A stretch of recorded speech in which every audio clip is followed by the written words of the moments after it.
following the van attack in Finsbury Park, London, there have been 7 terror attacks confirmed in the past 3 months in Europe, causing tremendous fear and insecurity among civilians. Will this kind of frequent and unpredictable terror attack become a normal occurrence in the future? It seeks to drive us apart and to break the precious bonds of solidarity and citizenship that we share in this country. We will not let this happen. Military interventions in the Middle East, immigration policies, and attitudes towards inclusiveness for immigrants are once again being re-examined in the context of counter-terrorism. Should European nations make a change in their current plans? In addition to the fear caused to society, terrorism is affecting European politicians, with some reconsidering their policies and strategies. What impact will terrorism have on political progress in Europe? Although tightening border controls and immigration restrictions have blocked many people, the ideology of terrorism can continue to spread via the internet. How can governments win this war in a wider battlefield? With 7 attacks in the past 3 months, Europe has been engulfed in a cloud of terrorism. And horrible events in Paris, in Nice and in Brussels still remain fresh in the memory. What are the defining characteristics of terrorism in this age? Why has the continent of Europe been hit so hard by terrorism? And how might Europeans find a way out of this growing dilemma? To discuss these issues and more, I'm happy to be joined in the Beijing studio by Dr. Cong Peiying, Deputy Director of the Politics and International Relations Institute at the China Youth University of Political Studies, and Professor Fabio Massimo Parenti of the Italian International Institute. We shall also speak to Professor Zhu Tocco at the American Graduate School of Diplomacy in Paris via satellite. That's our topic. This is Dialogue. I'm Yang Rui.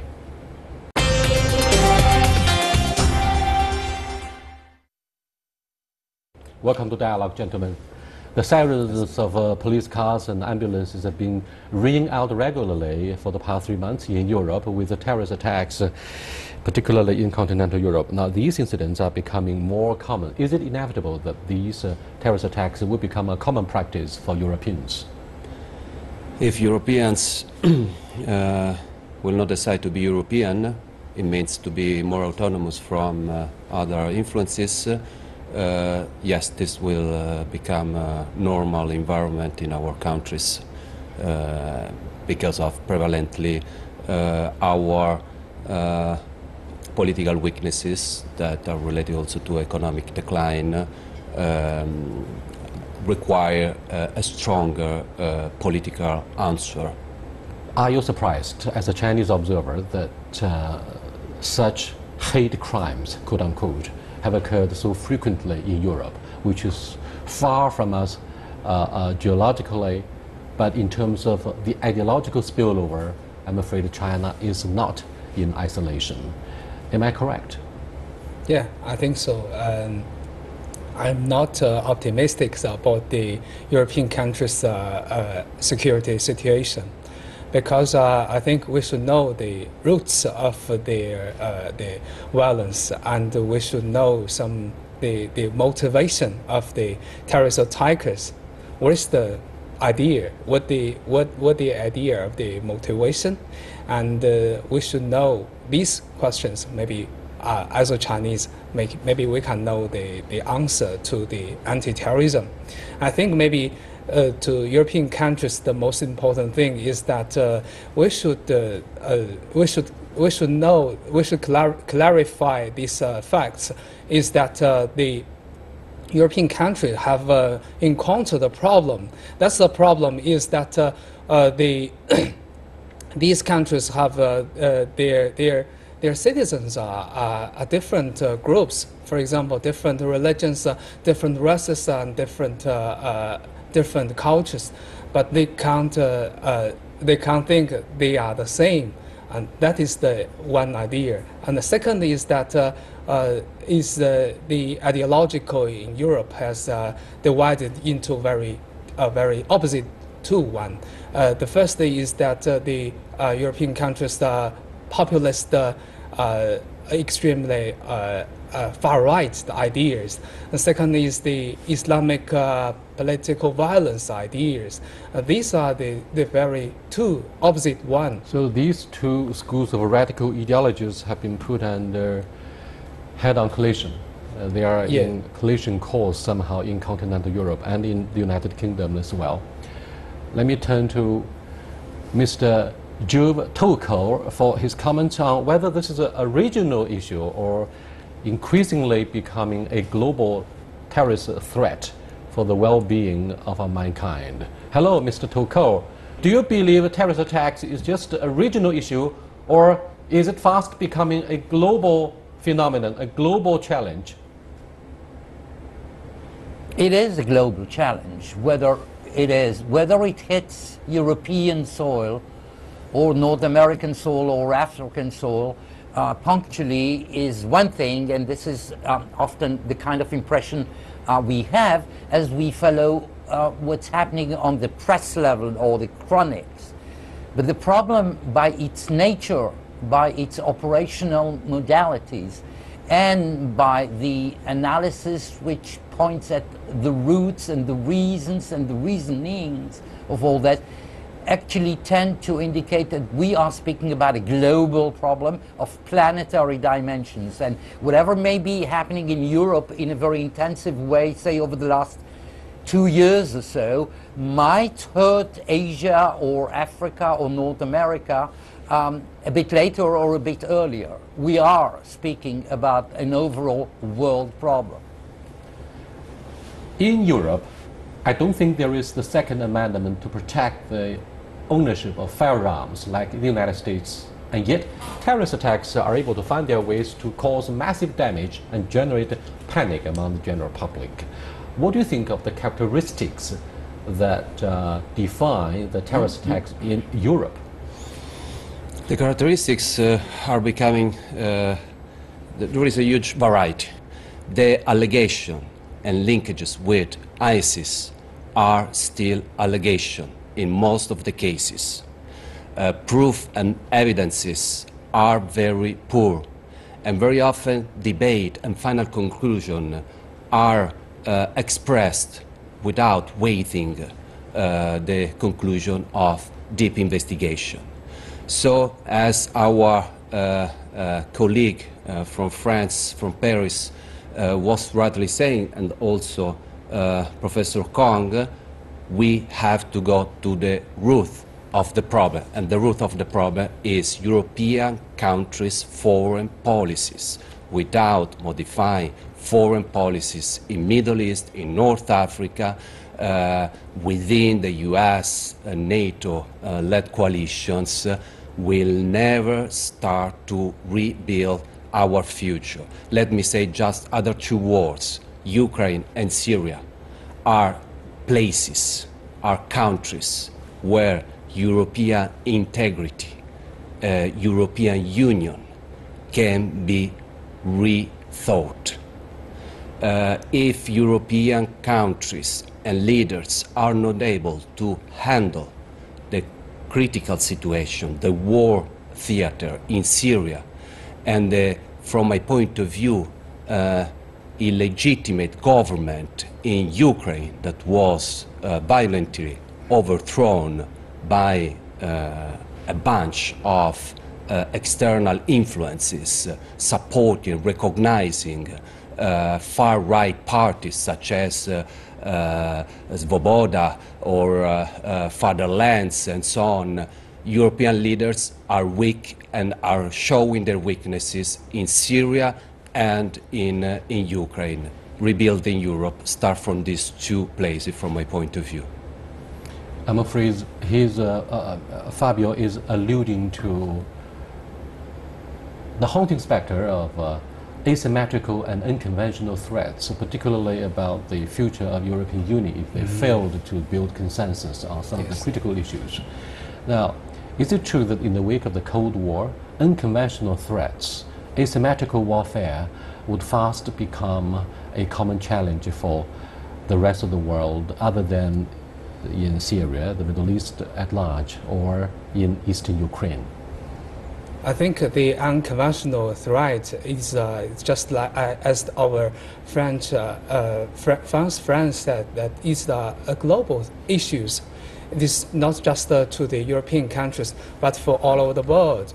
The unconventional issues, just like terrorism, the climate change, and just like these things, and it has posed a threat to all over the world, to the country all over the world, and it has become a serious problem for all over the country. Let me go to Mr. Toko for his perspective on the implications of the Islamic State, quote unquote. First of all, let's look at the definition of Daesh in Arabic language. Do you think it is the product of Islamic extremism? At the same time, we notice that many Arabs and Muslims vehemently deny that the terrorist attacks and extremism of the ISIL have anything to do with the ideology of Islamism. I'd like to have your comments. Mr. Toko? They're very much right in this appreciation, indeed. The Daesh phenomena and the Islamic State, so to speak, is indeed a sort of deformation which is based, sure enough, on some holy texts which are related to Quran and the Sharia and the history of Islam, but for all ideological or theological purposes. Fabio, what do you think of the widespread use of the internet that may help facilitate the flow of dangerous ideas such as radical Islamic ideology for the young people who are well versed about big data and the cloud computing? And what do you think of the phenomenon that characterizes lone wolf attacks in most of the victim countries in Europe? Fundamentally, I think that internet, online communication are particularly dangerous also. We have a lot of criticalities, if you want to say. Because internet is a medium and can be used in a different way for different purposes. So extreme ideas, ideologies, or false ideas can spread easily through internet. But this occurs not only when we talk about terrorism, but occur more or less in many other social fields, for many other issues. So again, Facebook, social media, Twitter, they try to block profiles. They are able to do a quite good job. Excuse me, but please, Dr. Cong, in response to globalization, which involves the free use and free flow of dangerous information, should I call them, the Chinese government emphasizes overwhelmingly the importance and necessity of establishing firewalls to clarify our idea of cyber sovereignty, to stop dangerous Islamic extremism from penetrating our sizable population of the net users. However, this has to draw a lot of fire from international observers because they argue strongly freedom of speech, which is part of human rights, should know no boundary. They are pushing the boundary, they are pushing the envelope, they are pushing the box. But China says, well, you have to respect our own cyber sovereignty. Yes. Do you think this is a part of the proactive campaign by the Chinese authorities to minimize the impact of Islamic extremism? I think particularly when you look at the case study of Xinjiang, where we saw terrorist attacks of East Turkestan Islamic movement. Yes, yes, I think so.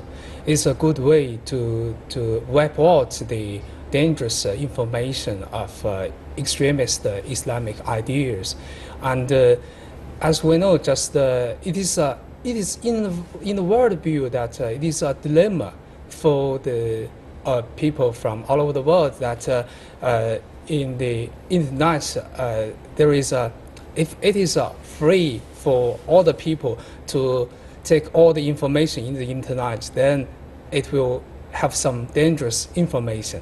If we have some obstacle for the free speech, then it is contradicted to the free speech.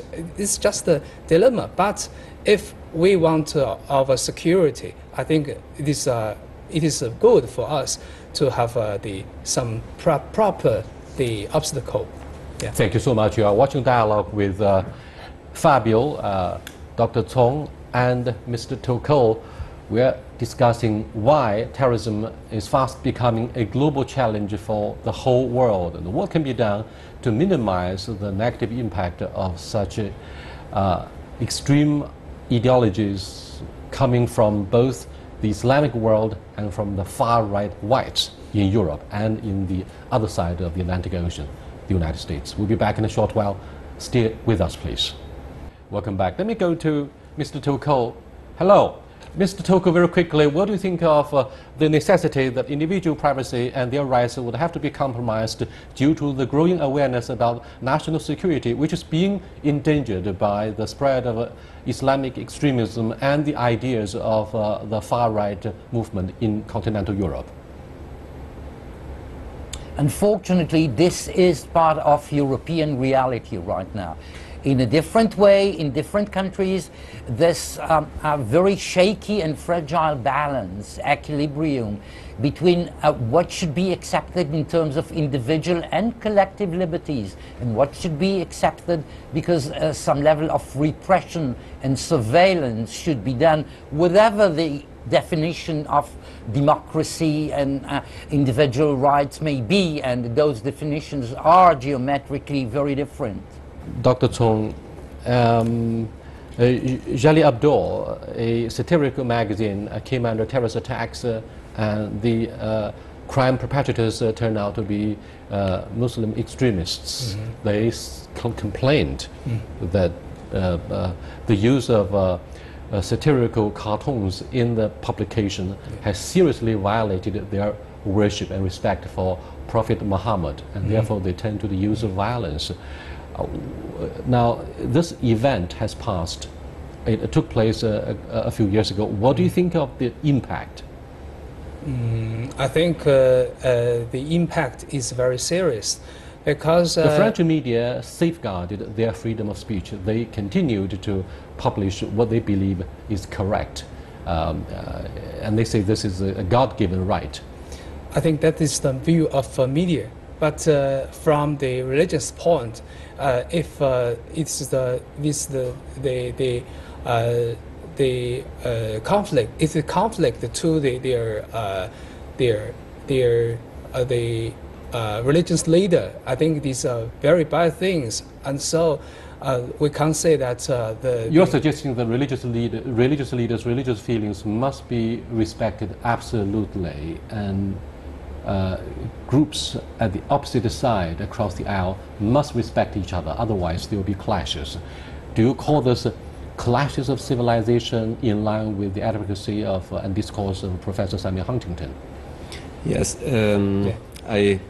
unfortunately I think that clash of civilization is another misleading theory, is very weak academically speaking, has a lot of weak points, and divide the world according to a racial approach that is, from my point of view, should be culturally outdated, out of history, anachronistic, but it's functional. It's functional to strategy, it's functional to divide simplistically the world.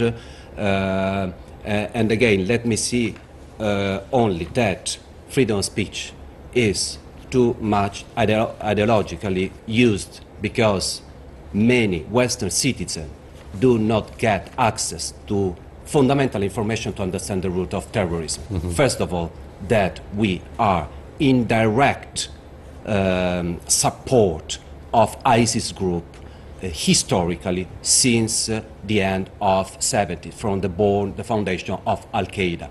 And recently, let me underline this important information. Tulsi Gabbard, Democrat, in a congresswoman in the US, promoted a bill, HR Bill 608, Stop Arming Terrorists. 13 supporters in the Congress, 535 vote against. So they have evidences, as a scholar have tons of documented evidences about that will never fight ISIS and Al-Qaeda. In fact, war on terror is a failure from Afghanistan towards North Africa, is spreading constantly. So this information is not reaching freedom society that used to talk a lot about freedom of speech.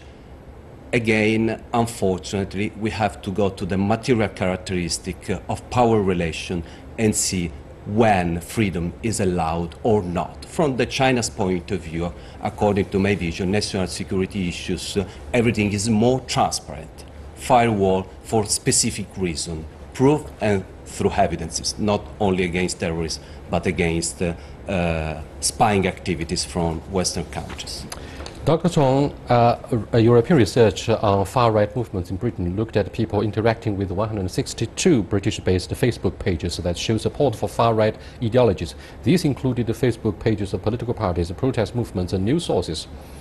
These guys tend to reject immigration, reject the flow of labor forces or free movement of manpower across the traditional physical border of nation-states in continental Europe. Hence, we see the political fallout of Brexit, as well as the rise of a far-right movement in the election year in Europe. So, what do you think of the fundamental roots or driving force behind the rise of far-right movement? We've been discussing this, we have touched on some of these issues. But do you think equal access to education, mutual respect for religious feelings, eradication of poverty, or banning extreme ideologies on the internet? Now, what can be used as the most effective approach in stemming terrorist attacks or manifestations of extremism? I think most important thing is 2 points. First is the equality. Second is tolerance. Equality, we should treat every religion equally. And tolerant, we should tolerate all the difference of different religions. That's it. Well, level playing field, that could be very controversial. For example, the French law prevents Muslim women from wearing their masks in public places, but the Muslims could be very angry. Do you think this is an equal respect for religions themselves? There are national reasons, security reasons that can justify certain limitation. Each group of people should accept limitation to be integrated.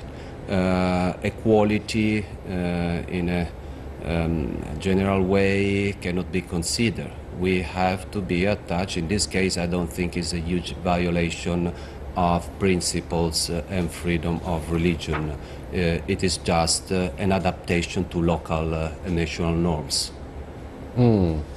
Violent sentiment was overwhelmingly aimed at Muslims as well as immigrants and refugees. Do you foresee more of such unrest as the Muslim population is growing so fast in Europe?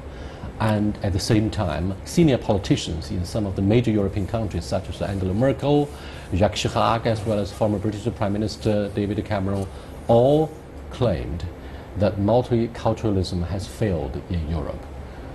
I don't think so. They failed.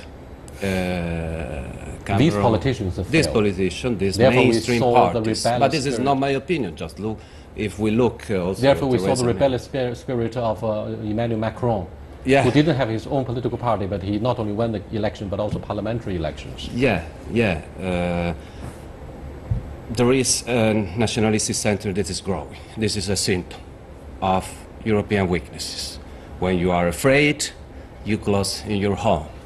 But closing your home doesn't mean that you are solving your building and community problems. So again, is a reaction instinctive reaction that is promoting populist and far-right parties that are spreading Europe in many forms.